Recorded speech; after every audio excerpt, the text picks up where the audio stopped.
I'm DJ Kelly Green, and you're now watching Nolazine TV.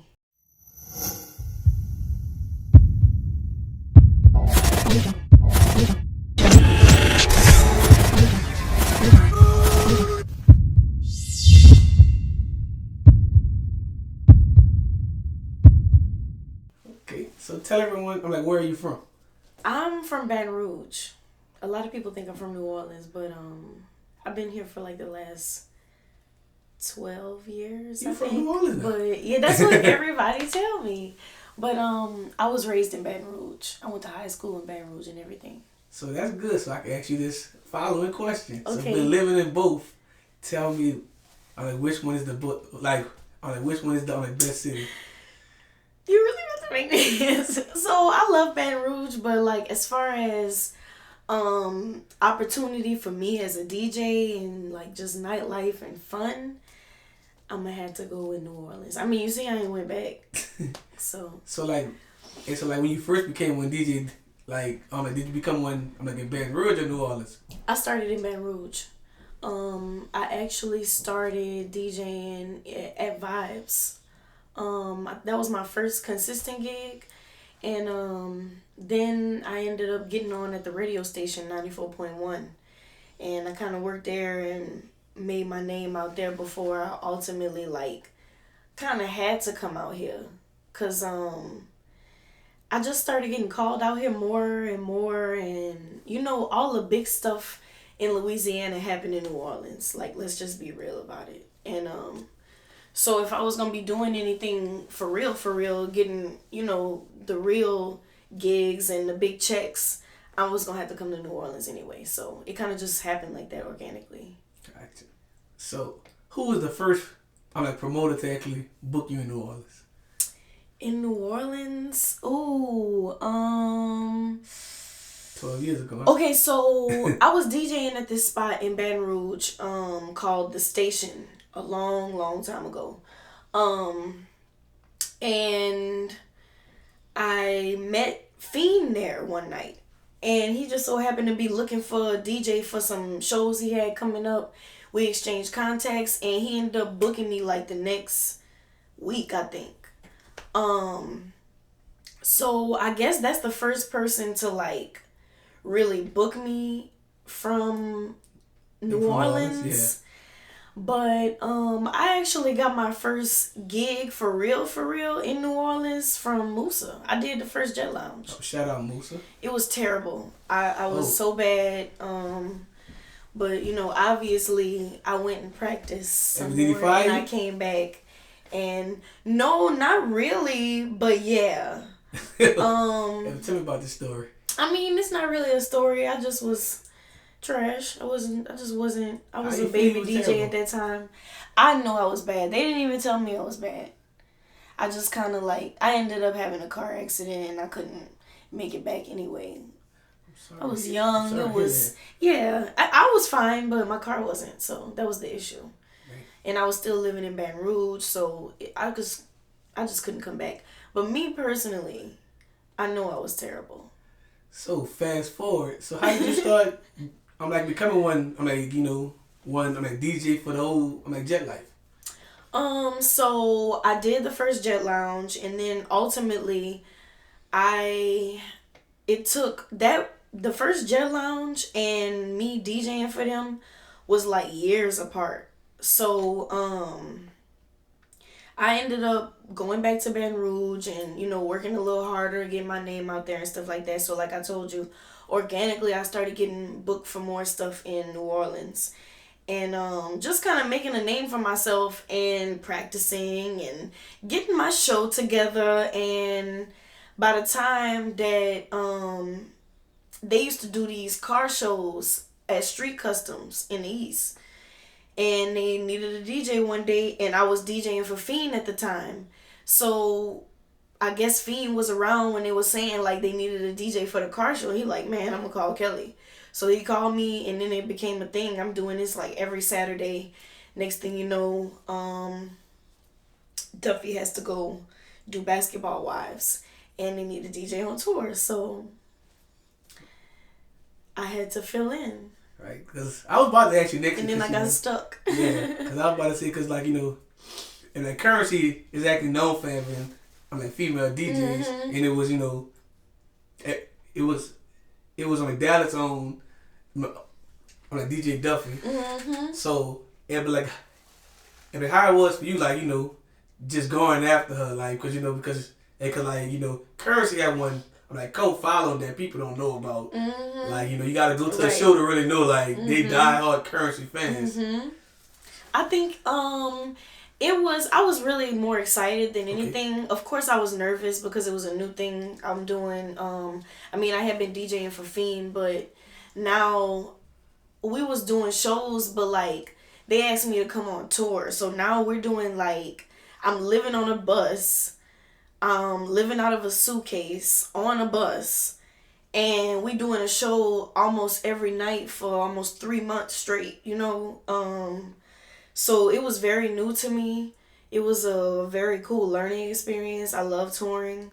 But as far as coming behind Duffey, like, that's the homie. So it wasn't like, we have two completely different styles. So it wasn't like I felt like I had to, like, follow up in her footsteps or anything like that.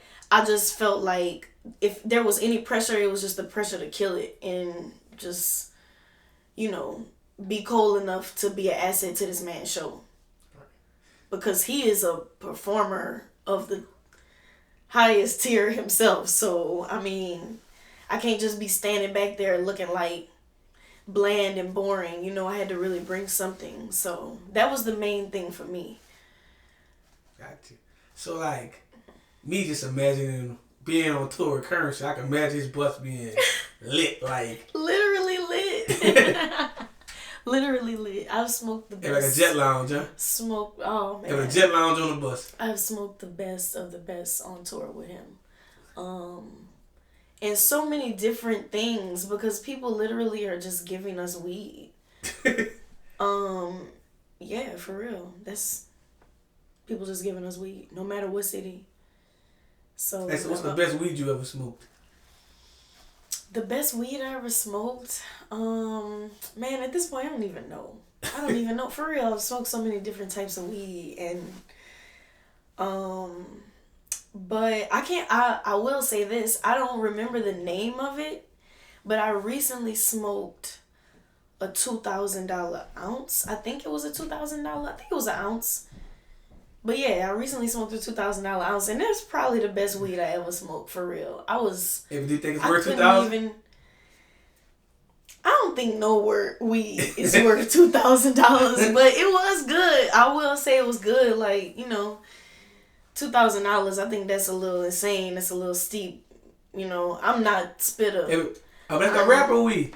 That's what I'm saying, man. I'm not there, but you know, maybe if I was driving if I had a driver driving a Rolls Royce, driving me around in a Rolls Royce, yeah, like if I was living like that, like I think I probably wouldn't care. But yeah, I just really don't think. I smoke some of the best weed that don't cost half that. Gotcha. So like being one female DJ, like I want to hear about some of those times where people were hating on you. People's like, I don't think she could, you know. Oh man, some of those times, I feel like it's still happening to me on a regular basis today. And I'm not gonna say I don't hear it. I'll say that because it's gotten to the point where like I've made a name for myself, where you know, anybody that's even talking shit about me is probably not doing half of what I'm doing. Is probably not even close to my level. And so I would never even hear that anyway. But there were times where you know, people didn't want to put me on certain parties just because like it's a whole pool full of male DJs. There's literally just a pocket of us female DJs in New Orleans, in Louisiana, period. And even in the industry, it's just a couple of us. Like, I will say, it didn't take much for everybody to know me now. You know what I mean? When I go places, out of town, people know me. People remember me from spitter shows and other stuff that I've done, just because there's such a small pocket of us that when it come time for us to be needed for real, there ain't many to choose from, especially if you really, really good. So that's the most of the hating that I've experienced. It's just like people wondering if I'm even as good as the guys or whatever. And I prove myself now, so I don't think people even think twice about paying me my price or throwing me on a bill, or I get booked for the biggest stuff. So I gotta be doing something right, and I've been DJing since I was 16. And that's a long time. That's all I'm gonna say. I've been DJing for over 10 years, so, and way longer than that, so yeah. If the first time I saw you DJing, I like the first thing came to mind, like, who carries that heavy equipment for her? Woo! Yeah, so in the beginning I was definitely having to carry my shit a lot. But I kinda got used to the fact that in the nightlife industry, it's mostly men. So you get to the club, like, the guy at the door is a security. Most likely a dude booked me. So somebody gonna be like, I will carry that for you. Most of the time people don't let me carry that stuff if I have my own stuff. I've even had girls come and try to help me, like, get my stuff out the car. I'm like, yo, chill, like, go get the security dude, please. Like, you go sit down, go get the security, because we ain't even supposed to be touching this stuff, DJ or not. I shouldn't be touching this stuff. But anyway, that's neither here nor there. I think I'll feel sorry and want to help you if I see that's you. That's what happened. And then I'm so small, like, nobody. Yeah, I wants won't call you small on camera. Yeah, no, it's okay. Yeah, but you might want to be Big Kelly Green. Yeah, I am Big Daddy, but I am a small person, so I ain't taking up much space physically. As far as how I'm coming, that's another story. I'm taking up a whole lot of space, but yeah, like I normally don't have to carry stuff no more. Like, now it's really not even a thing for me to do. A lot of clubs got their own stuff. You can just carry your bag. Yeah, if at the worst, I'll have to bring my mixer in there because I just got a preference. Like, if the club got a mixer I don't like to use, I'm gonna bring my own. But other than that, I'm not carrying nothing. Thank God we ain't doing like the carrying crates of records, and all I had to do is bring my laptop now. So I couldn't imagine starting DJing back then and doing all that. Carrying crates. It'd be like books of. It'd be like one whole book of CDs. Yeah, no, no. And some people still do that, yeah. Like, and I'm able to DJ like that. But it's just the fact that it's not necessary. I'm not coming to the club with no, half the time I'm a turntable DJ, turntables, needles, I do that type of thing. But half the time I don't even use turntables because the club got CDJs now. Everything is digital. Shit has changed so much, and especially after the pandemic, everything like really is it's crazy. I DJ so much more now. I was DJing a lot then, but everybody want to party. Like, everybody want to throw an event. Everybody got they got like, whatever we was doing during the pandemic, stacking money up and not having to actually go to work and not having to like physically do stuff that costed money. We wasn't able to go out. We wasn't able to, So I think a lot of people was in the house stacking their bread. I know I was. So once we was able to get outside, like, people have been able to continuously invest. That's my theory. And now I'm just stuck in a continuous fucking hurricane of party. Like, I'm doing like 4 events a week.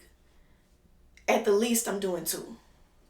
That's good. So yeah, they got some DJs right now watching this, like, I ain't booked. Yeah, like, yeah, please. I mean, look, put yourself out there, man. It's not that hard.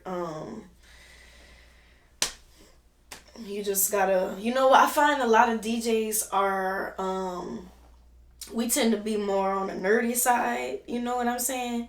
We like, it takes a different kind of person to be sitting there just collecting thousands and thousands and thousands of songs, you know? And studying a party to the point where you know exactly what's about to make people move at this point and what's about to make people sing and what's about to make them dance and jump or whatever the hell it is. What's about to make them go to the bar, what's about to make them order bottles. It take a special type of person mentally to be excited about doing something like that. So a lot of times that comes with being an introvert and people having a hard time like figuring out how to step outside the box and be a performer as well as a DJ and not be the same DJ that you are when you're practicing in your basement or your bedroom or whatever. And that's what really sets, it's two types of DJs, I think. You know, people that perform and people that just DJ. And I think it's a special type of person that is able to do that. And a lot of us just be having a hard time with figuring out how to bust out of our shell on stage and be a performer and create content and, you know, put ourselves out there in general. I don't have a hard time with it because it's fun to me, but I see other people struggle with it. Gotcha. So, name your top 5 DJs in New Orleans right now. Ooh, my top 5 DJs in New Orleans. I don't know. I just say Louisiana. I moved you off from Baton Rouge. Okay.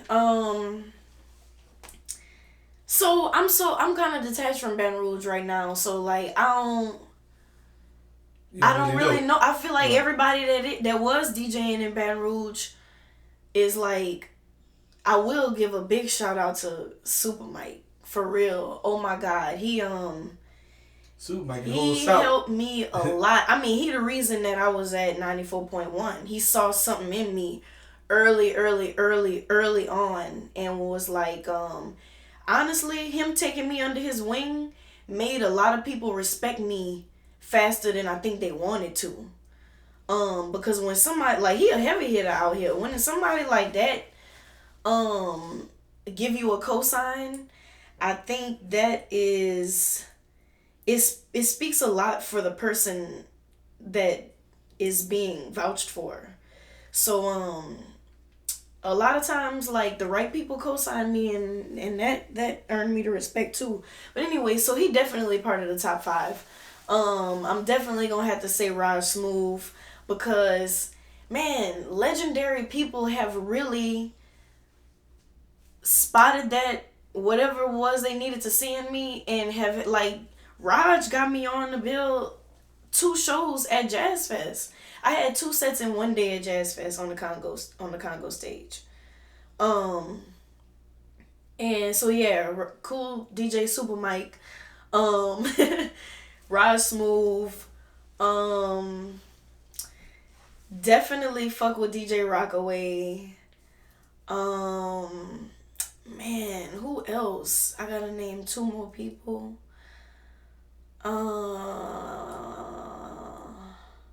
That's tough because I feel like I want to name like 20 people, but damn. Yeah, but it boils down to 5. Man, so 2 more. I'm gonna have to say, man, I might piss somebody off, but I'm gonna have to say my other 2. I said Raj, Rock, Super Mike. The other 2 would have to be me. Real talk, cause I'm a fire ass DJ. Like, I would love to come to my party as a just like not me. That shit crazy. But anyway, so me, and then I'm going to have to go with, who else? That's so tough. I'm trying to think of the people I be performing with. Damn. Can I say Mandy Fresh? I was say like, Yeah, it was just that's DJ with Manny first yeah, but that's my partner though. But Like, I didn't want to throw no name out. He the homie. He like, I named all the coolest people I know. Oh, okay. So I got a hard question for you with 5. Mm-hmm. I want you to name 5 artists in New Orleans that you like that's not signed or a part of Jet Life. Okay. Wait, not signed? Not signed or a part not of Jet signed Life. At all. Or a part, like a part of the whole, Yeah, movement. yeah, that's okay. 5 artists that are not signed and not a part of Jet Life. Damn.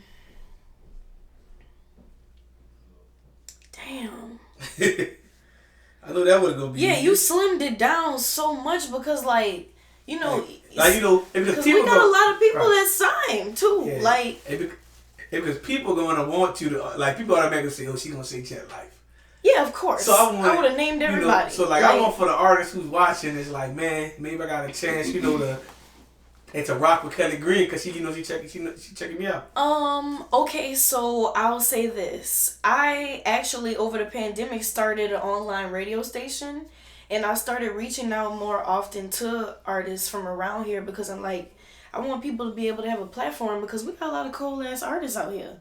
So for one, I'm gonna definitely have to say Sleazy Easy. She's a dope rapper from New Orleans. I like 504 Icy Girl. I like Poppy too. And so I got 2 more to name. Who else? Damn. I'm trying to think of people that I be playing on the station. Who I be listening to from out here?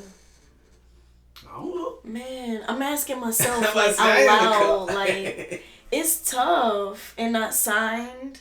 That's not signed. Because I didn't say not signed to like a big label, like someone that's not signed to Jet Life or like I see what you're saying. Okay. So I really like Nino Calvin. Okay. And one more. Who else? Is one more. Talking about the other person that signed? I don't see the name. I mean, I'm trying not to go that route. You know it. Yeah. You know, I literally can read your mind right now, but I'm just trying not to say the obvious thing, Right. We all love Rob 49. Who don't like Rob? Come on now. Yeet. Yeet fucking yeet. Oh, you know what? I'm tripping. Fucking Jizzle. Shout out Jizzle. I should have said him first. I love Jizzle's music. Jizzle is very different. Very very dope. I'm very heavy supporter of his music. I done went viral on TikTok playing his shit at the Boiler Room set. So shout out to the Ballroom set. I'm a big supporter of Jizzle songs. And how was that? The Ballroom set? Man, that shit was a dream come true. Some shit that never seen in New Orleans. I ain't never felt like that DJing in my life. That was something else. Like that was, and that's just another nod back to what I said earlier when I was like, you got to be able to be a DJ and a performer because I'm constantly sitting in front of a camera for real. Now, literally right now I'm in front of a camera, but for real, DJing, especially we in the digital age, everybody got their phone out. Everybody is recording for a vlog. Everybody is filming this. We broadcasting this. We streaming this live, and you gotta be camera ready. You can't just be standing there. You gotta be able to, if you want to keep getting booked, you gotta be able to show up and do something. So that was one of those times I was like, I have to show up and do something, and yeah, it was a big buzz around the town for a couple weeks. And as a female, you gotta have with your hair did, your makeup. Yeah, it's so much extra shit for us, even though I think now being a female gives us the extra edge, and I think a lot of times, depending on what it is, I might get chosen before, especially because people know I'm a good DJ, period. But, for the look, just, sometimes somebody they want to have somebody pretty on the flyer. Like, it's crazy how people think. But yeah, for the look of it, sometimes that's how things have changed as far as being able to show up and, like I said, be a performer. Gotcha. And like, if for that baller room, if there's if the guy, I'm like if the guy like Antwiggity. Oh yeah, he's more of a DJ slash. He's a Lil Uzi Vert type of person. Yeah. He's a performer though, so that's why like he ain't even been DJing that long for real. But he has gained a lot of popularity very fast because of that. So, like I said, like you have to be able to set yourself apart from. It's a lot of DJs. Anybody could pick up a laptop and start DJing. You don't even need no turntables. You could mix on the laptop. That's whack, but you could do it. Literally anybody. I did on the iPad before. That's what I'm saying. That's what I'm saying. Like you could do that, and anybody can do it. So there is that. There you just have to do that much more to set yourself apart now. When it comes to DJing. For the people, that actually want to know, is like Kelly Green single? I don't want to answer that. You gotta. We putting it out. You have to take that off. No, we gotta keep it in. You gotta cut that out. I'm dating somebody. Oh, yes, you gotta tell the world. Mm-hmm. I'm dating somebody. Cause like I want to ask you another question. Like, if you could date anyone in the music industry or the like entertainment world, who would it be, and tell us why? Wait, you're. I can't answer that. No, I can't answer that. Okay. So no, let me answer that with somebody that's like hella far out of reach. Nobody's hella far out of reach when you be on not tour. Real.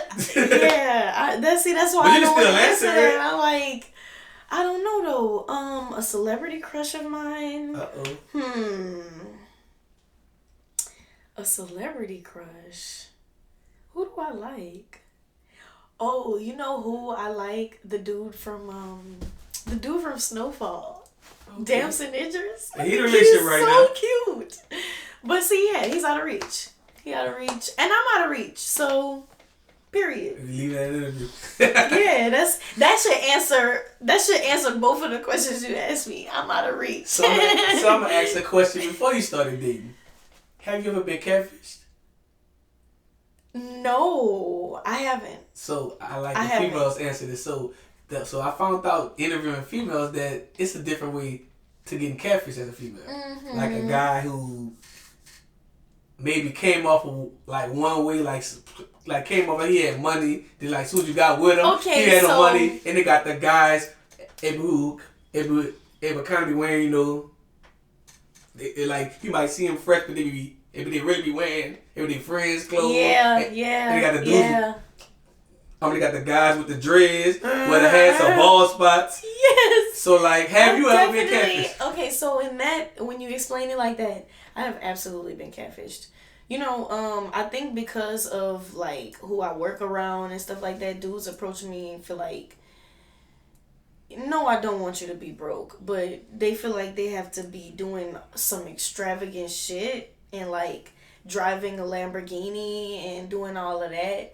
So, I have encountered a guy lying about what they have or lying about something being theirs and it's really for the partner, for their dad or something like, that's so lame, but it doesn't happen to me often.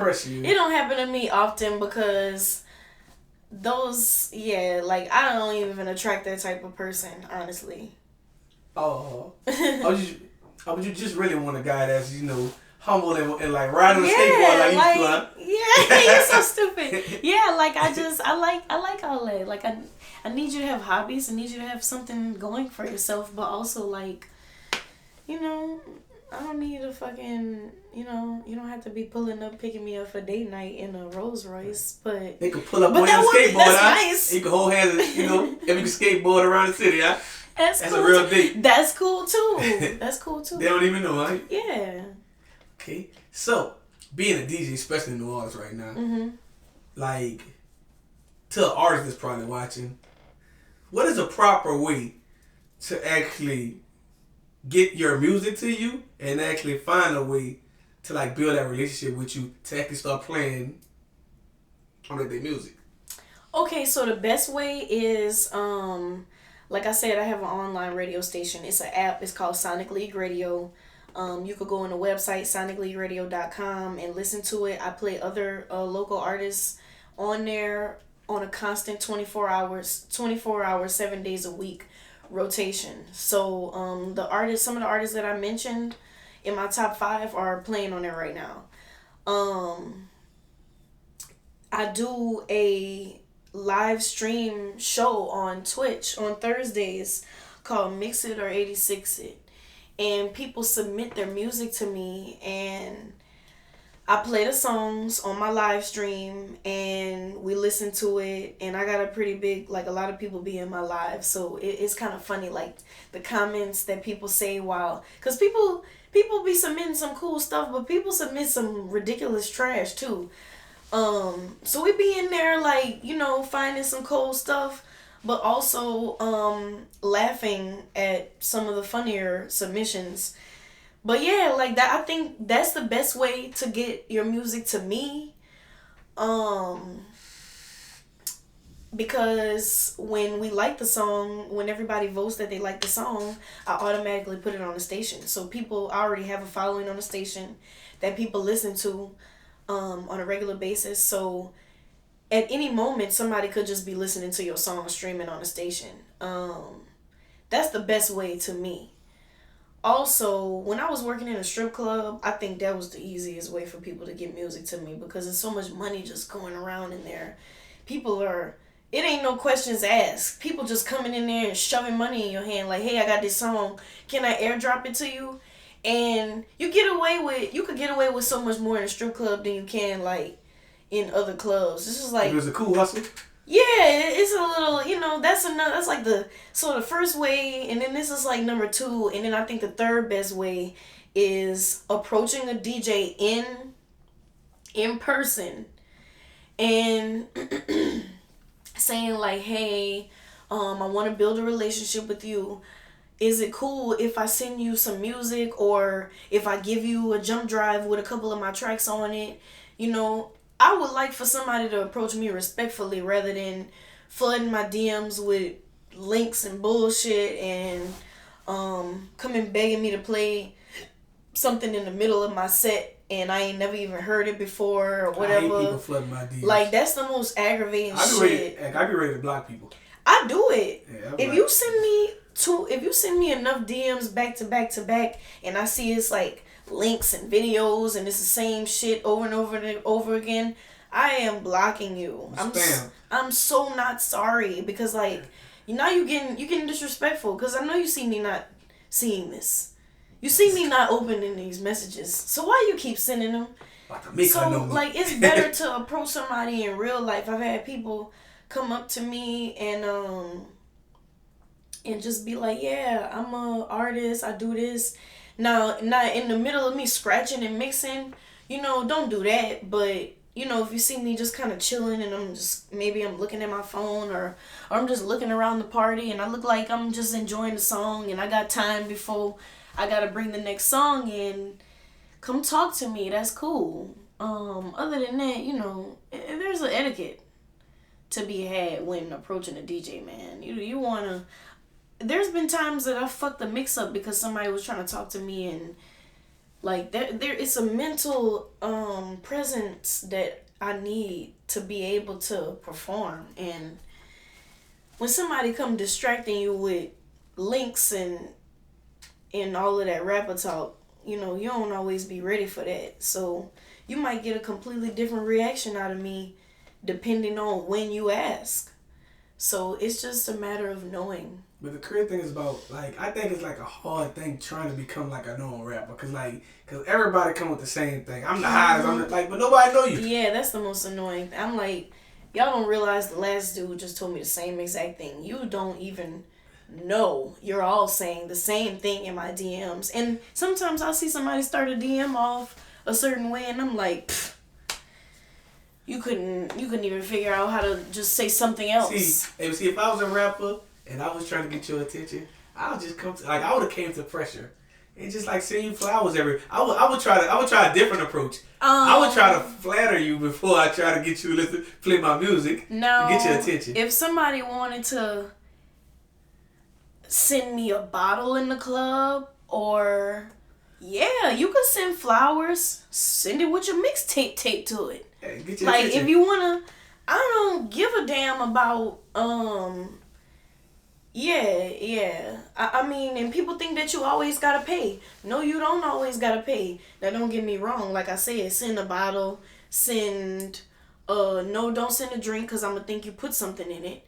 But yeah, like I said, send a bottle. Send, flowers. Send the bottle girl. Yeah, send the waitress to ask me what I want. If I want a chicken plate or something like that. Feed lamb me. chops, huh? Yes. Feed me. Like, people don't... You gotta get creative. It's not just about coming, shove $100 in my hand, even though some people are just cool with doing that. They don't want to do the whole song and dance with the bottle girl and all of that. Yeah. They like, look, I got cash on me. Here it is. Get straight to the point. Play this. And then if you give me enough money, I don't give a damn if I heard it before. Like I tell people, like I tell them, I do not listen to your music. You can't I just correct. put your music out to the people. You can't correct. It is what it is. The song might be trash, and if it's trash, that's on you. If it's bad, I'm gonna play about 30 seconds of it and then cut it off. Because at the end of the day, this club is like I am maintaining a reputation in here all night. Like, on top of the fact that I got this bitch lit, like, that's a part of my reputation. So if I play some bullshit and motherfuckers start turning around looking at me like, you threw off our groove, you know, they ain't, nah. That's on me. I'm the one playing the music. Yeah, like, you allowed this. Yeah, but I don't think rappers, like, realize that, you know. They don't. And the DJ is actually hired for a job, but if they run people out the club, both of y'all will get fired. I know you're trying to shove some money in my hand, and that's cool, but somebody already paid me to be here. Facts. You know? So, like, they come first in the chain of command when it comes to, you know, keeping the vibe going or whatever. Like, nigga, I don't care. It's one of you, and it's 500 people in this club. Fact. You know? So, like, I can't be trying to please one person. I know you want me to play a song, but like I said, it's 500 people in the club, baby. Oh, make it make sense. Make it make sense. So, what's your advice to one girl that's 16 years old right now, thinking about becoming one DJ?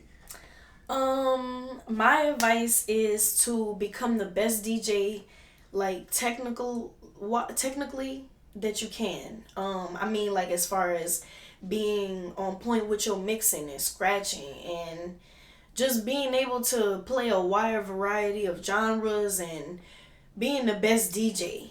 Focus on that first. And of course, you know, at that age or at any age, you're constantly developing your look and how you want to appear to people. So and figuring out who you are as a person. So use that to your advantage and figure out how you can use that to your advantage branding wise. And be yourself. That's important. You're going to make the most money just being you, because somebody going to find you. Your tribe is going to find you. If you keep working at it and staying consistent, your people going to find you. And I used to think I was weird, you know. I used to think it was weird that I'm able to, you know, DJ at Pressure, but also able to DJ at, like, the Space Ball, playing disco music and shit like that. So, but I get booked for everything now, and my people find me. So, do you, man. Do you. That's the biggest thing. Be the best DJ you can be. Practice your ass off, and do you, for real. Don't be scared to do you. Gotcha. So, you know, There was DJ Khaled coming from here. DJ Manny Fresh. They got, they have a lot of DJs that turned into one music producer. Mm-hmm. So, and was that next for you? That's definitely and the route also, I'm taking. as soon as you become one, I'm like producer, are you still gonna be DJ Kelly Green? Or are you just gonna be Kelly Green? I'm always gonna be a DJ in my heart. Okay. I honestly, people don't even really call me DJ Kelly Green now. People really do just refer to me as Kelly Green. I've been seeing my name on the flyer. They don't even bother sometimes to put the DJ on. It's just Kelly Green. But I'm always gonna be a DJ in my heart. So, if you want to put my name on a flyer as DJ Kelly Green, that's cool. And if you don't, that's also cool. What I don't like is when people call me DJ Kelly. Please don't forget the green. Please say the green. Say the whole thing. That's it. That's all. But yeah, I do want to go like deeper down. I've already touched, I've already dabbled in that, but I do want to go deeper down that route. And that's definitely next for me. Right. So being a producer and also seeing and my currency actually, I'm like working with Jermaine Dupri right now. Mm-hmm. And like after you drop that tape, but I think it's it's your turn to get the studio. Say, it's definitely and like, hey, Spitter, man, writing the song. I've sat in on a couple of those sessions too, and that was some of the most inspirational shit that I've ever seen in my life, for real. As a musician, because like I play instruments and shit too, and like he in there scratching and hitting the pads and all of that. It's just nice to see somebody really be so just so wrapped up in their music, like until 5 o'clock, like from 5 to 5 o'clock in the morning, and this nigga ain't tired. He just in there hitting the hookah like, oh yeah, let's do another one. While this nigga recording, he back there making another beat. He's making all the beats as we go. Like, he don't just have them ready. He's just making them for this man to rap on. And then, I don't know if you seen Spitter work. He writes a rap and record a song within 30 minutes. So, like, just, it's like a factory. All that like all this greatness, oh man, I've already been watching Spitter record for years and years. But now to watch them like bounce ideas off each other and watch Jermaine Dupri's thought process behind music, like even the way he got his studio set up, it made me come home and completely gut my studio and rearrange everything in there. For real, like my studio like completely is like the opposite way now. Like that shit is crazy. But that's how inspired I was by. So like, actually bringing it back to like 16-year-old Kelly Green, did you ever think you was gonna be like in a room with Currency and like Snoop Dogg record and Currency and Jermaine Dupri? Man, can I tell you something real shit? I did. Okay. I knew it. I always had this feeling in my body that I was like, that I knew that this is what I'm supposed to be doing. And like, I never had any confusion about that. Like, I've never been like, oh, I'm not sure if this is what I want to do. Or, no, the day that I decided that I wanted to be a DJ and I started DJing and got my first pair of turntables, I've been a DJ and I've never been anything else. And I knew that it was going to be like this because, yeah, I knew. I'm not going to say the specific people or particular rooms that I'm in or whatever, like, but I do know this. I have always known. Gotcha. Mm-hmm. So, tell us, basically, what's next for you? Do you plan on starting your own label, signing artists, signing brand new DJs under you, dropping merch? So right now I'm really working hard on a radio station that I'm my online station, my app. I'm really working on bringing more of a following to that, expanding that, and just making it, presenting it better, making it look better, the app look better, and doing more content and events based around that. Like I ultimately want to do a Sonic League Radio festival and have have artists from around New Orleans and beyond big and small, performing like buku or voodoo or whatever. Ultimately I want to do something like that. I want my shit to be that big, and that's what I'm working on the basis of that right now. Gotcha. And also, last but not least, tell everyone, where can they find you on social media and just everywhere? Okay, so if you want to find me where I'm gonna be at, like I got a calendar, I have mixes up, I have a photo gallery. You want to read more about me, and see different articles and who I've worked with previously, you can go to my website, DJ Kelly with a Y, KELLYGREEN.com. That's DJKellyGreen.com. All my social media links are there. YouTube, I got a Discord, Twitch. But the easiest way to find me on social media, the most popular way, on Instagram at DJ Kelly Green, and I'm on Twitter at I'm DJ Kelly Green. Go download the Sonic League Radio app in the App Store. It's not on Google Play yet, but we're working on that. Don't trip. So if you walking around here with the green text messages, I got you coming up soon.